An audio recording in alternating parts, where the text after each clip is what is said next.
Coucou tout le monde, c'est la Christiane féministe. Alors pour la petite histoire, je vous raconte, il y a quelques mois, oui, quelques mois si ma mémoire est bonne, je suis tombée sur un post et la personne avait écrit: pourquoi acceptes-tu d'être à un endroit où on te tolère alors qu'il y a un endroit où tu serais apprécié, célébré et honoré pour ce que tu es. Et je vous raconte cette histoire en fait parce que ce post a vraiment révolutionné ma façon de penser et ma façon de voir les choses. En lisant ce que la personne avait écrit, j'ai eu à me poser une question qu'aujourd'hui je voudrais te poser à toi aussi. Alors, quelle valeur t'accordes-tu individuellement? Avant ce que la famille, ce que les proches, ce que l'entourage dit de toi, quelle valeur t'accordes-tu individuellement?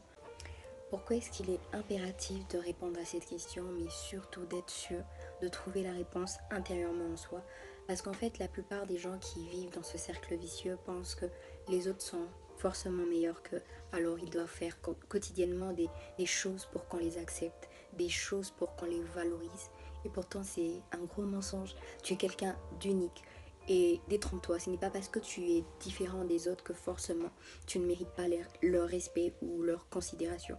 Tu mérites toutes ces choses parce qu'en toi se trouve une personne merveilleuse, une personne qui mérite le fait qu'on l'aime pour ce qu'elle est, uniquement pour ça et rien d'autre. Tu n'as pas à toujours forcer les choses.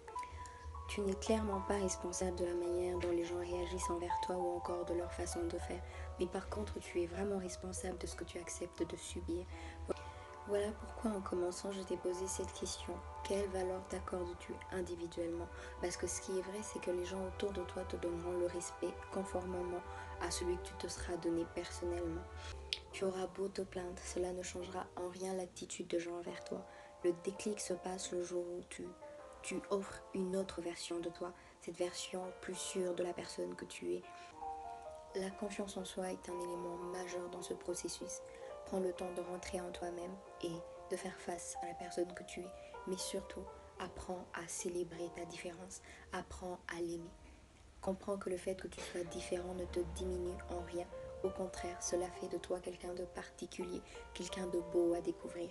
Tu n'as donc pas à rester à cet endroit qui ne t'est pas propice simplement parce que les gens autour de toi sont incapables de réaliser la valeur que tu as.